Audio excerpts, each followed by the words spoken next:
सभी विद्यार्थियों को नमस्कार।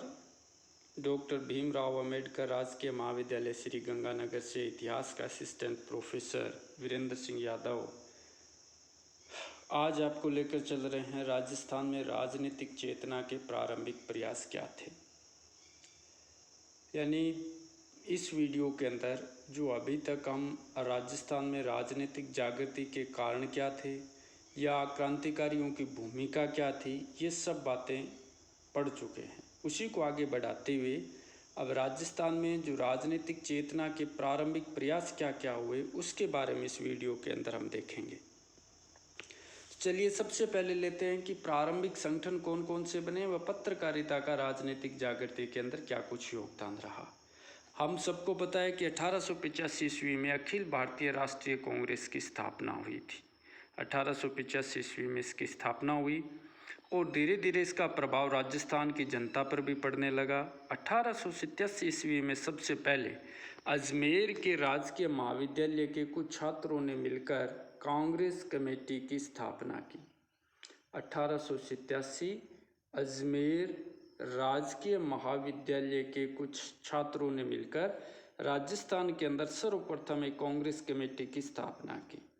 इसी कमेटी के एक तरह से सदस्यों ने 1888 के अंदर जब कांग्रेस का इलाहाबाद के अंदर अधिवेशन हो रहा था तो वहाँ पर अपना एक प्रतिनिधिमंडल भी भेजा।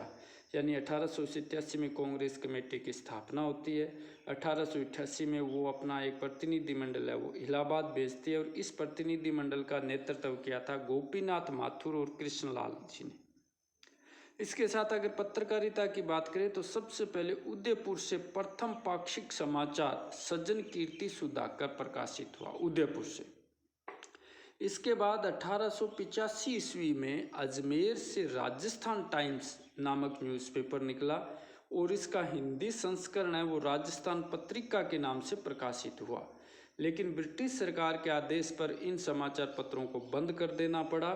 फिर 1889 ईस्वी के अंदर 89 में अजमेर से मुंशी समर्थ दास ने राजस्थान समाचार नामक पत्र का प्रकाशन किया। तो इस तरह से हम देखते हैं कि पत्रकारिता के प्रारंभिक प्रयासों से भी राजस्थान के अंदर राजनीतिक चेतना जागृत होती है और पत्रकारिता का जो हब या केंद्र है वो उन दिनों अजमेर बना हुआ था। अब राजस्थान में इसके बाद में जब भारत के अंदर भंग आंदोलन 1905 में शुरू हुआ जिसने स्वदेशी आंदोलन को बड़े जोर शोर से बढ़ाया तो इसका प्रभाव राजस्थान के ऊपर भी पड़ा और राजस्थान में भी स्वदेशी आंदोलन का मुख्यतः बांसवाड़ा, सिरोही, मेवाड़ और डूंगरपुर जैसे क्षेत्रों में बड़े जोर शोर से आगाज हुआ। सिरोही के अंदर सभ्य समाज संस्था स्थापित की गई और स्वामी गोविंद गिरी जी के नेतृत्व में विदेशी वस्तुओं का बड़े स्तर पर बहिष्कार किया गया।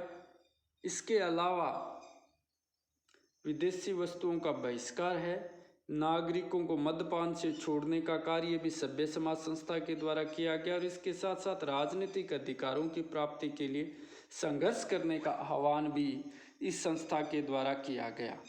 1908 में सरकार के द्वारा इस संस्था को गैर कानूनी घोषित कर दिया गया। ब्रिटिश सरकार द्वारा सभी शासकों को भी आदेश दिया गया कि वे अपने अपने राज्य में स्वदेशी आंदोलन को कुचलने का प्रयास करें।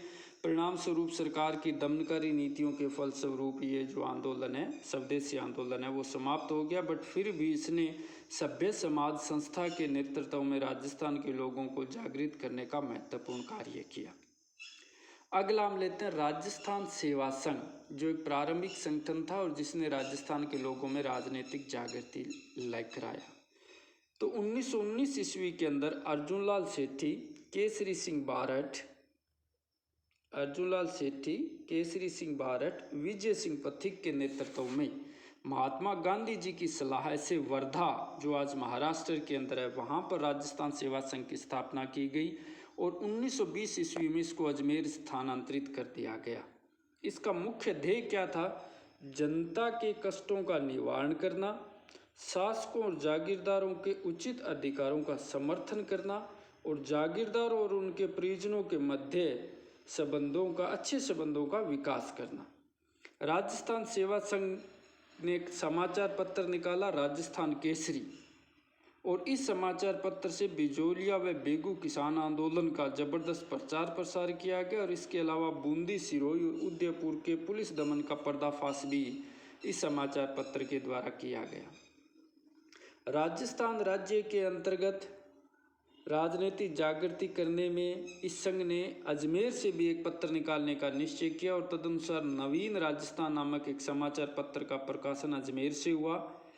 इस पत्र का जो संपादन है वो विजय सिंह पथिक ने किया और प्रकाशन है रामनारायण चौधरी के द्वारा किया गया, लेकिन इस पत्र को ब्रिटिश सरकार के द्वारा प्रतिबंधित कर दिया गया।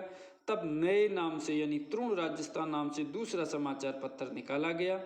इस समाचार पत्र को जमनलाल बजाज के द्वारा वित्तीय सहायता प्रदान की गई और इस समाचार पत्र में अर्जुन लाल सेठी ने, केसरी सिंह बारठ ने, हरिभाई किंकर ने भी अपनी अमूल्य सेवाएं दी या अपने लेख लिखे। तो इस तरह से राजस्थान सेवा संघ एक बहुत ही महत्वपूर्ण संगठन है राजस्थान का बन गया था, लेकिन दुर्भाग्यवश 1927 ईस्वी के अंदर बिजोलिया आंदोलन जब नाजुक स्थिति में था, उसी समय विजय सिंह पथिक और रामनारायण चौधरी के बीच में गहरे मतभेद पैदा हो गए और वो गहरे मतभेद इतने भयंकर थे कि गणेश शंकर विद्यार्थी व आदि नेताओं के प्रयासों के बावजूद भी उन मतभेदों को समाप्त नहीं किया जा सका और अंततः राजस्थान सेवा संघ को ही भंग कर देना पड़ा। इसके बाद दूसरा ऐसा कोई संगठन राजस्थान में आज़ादी से पहले नहीं कायम हुआ था जिसने इतने बड़े स्तर पर राजस्थान की जनता को राजनीतिक रूप से जागृत करने का काम किया हो, लेकिन फिर भी इसके प्रयास है वो बड़े ही सराहनीय थे। इसके बाद हम चर्चा करते हैं राजस्थान मध्य भारत सभा।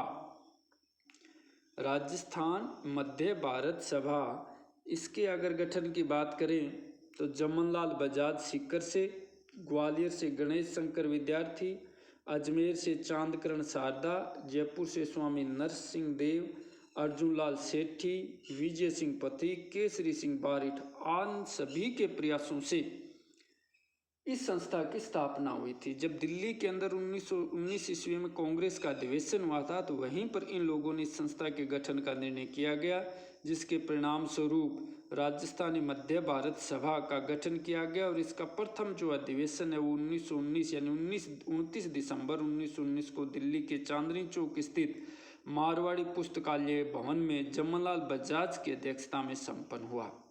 इस सभा का मुख्य उद्देश्य क्या था? रियासतों की जनता को राष्ट्रीय कांग्रेस की गतिविधियों से परिचित करवाना और उनमें राजनीतिक चेतना का विकास करना। इसका जो प्रधान कार्यालय स्थापित किया गया वो कार्यालय स्थापित किया गया था अजमेर में। तो यानी प्रधान कार्यालय अजमेर, शुरू हुई है दिल्ली से और राजस्थान की जनता में कांग्रेस के प्रति लोगों को अवेयर करना इसका मुख्य उद्देश्य था। इसके अलावा इस संस्था की जो मुख्य गतिविधियों की अगर हम बात करें तो मुख्य गतिविधियों में सेवा समितियों की स्थापना करना है, विभिन्न स्थानों पर सभाएं आयोजित करना है, प्रवासी राजस्थानियों का सहयोग प्राप्त करना है, शासक जो अन्याय करते थे उनके विरुद्ध छेड़े जाने वाले संघर्षों में सहयोग देना है, अछूत जातियों के उत्थान और कल्याण के कार्य करना है, स्थानीय जागीरदारों के द्वारा जो दमनात्मक कार्य किए जाते थे उनके विरुद्ध जो कृषक आंदोलन आयोजित हो रहे थे उनका आयोजन करना, वो उनको संचालित करना है। इस सभा की गतिविधियों ने अपने कार्यों के द्वारा राजस्थान के राज्य नहीं अपितु आसपास के प्रांतों में विस्तृत जनता को जागृत करने का महत्वपूर्ण कार्य किया। खेतड़ी आंदोलन, सिरोही और बूंदी के भीलों की समस्याएं हैं या बिजोलिया का किसान आंदोलन है, इसको इस संस्था के द्वारा महत्वपूर्ण समर्थन दिया गया और आगे चलकर यही संस्था ऑल इंडिया स्टेट पीपुल्स कांग्रेस की अग्रज भी बनी। तो इस तरह से राजस्थान मध्य भारत सभा ने भी राजस्थान के लोगों में जागृति लाने में महत्वपूर्ण कार्य किया है। तो इस तरह से आज हमने राजस्थान मध्य भारत सभा हो या राजस्थान सेवा संघ हो या स्वदेशी आंदोलन हो, इन सभी के द्वारा किस किस स्तर तक राजस्थान के लोगों को जागृत किया गया, उनको अपने अधिकारों के प्रति या राजनीतिक रूप से उनमें कितनी अवेयरनेस लाई गई, वो सारा कुछ हमने इस वीडियो के माध्यम से देखा। उम्मीद आपको ये वीडियो पसंद आया होगा, तो आप इसको ज़रूर लाइक करें, शेयर करें और चैनल को सब्सक्राइब भी अवश्य करें। Thank you. जय हिंद।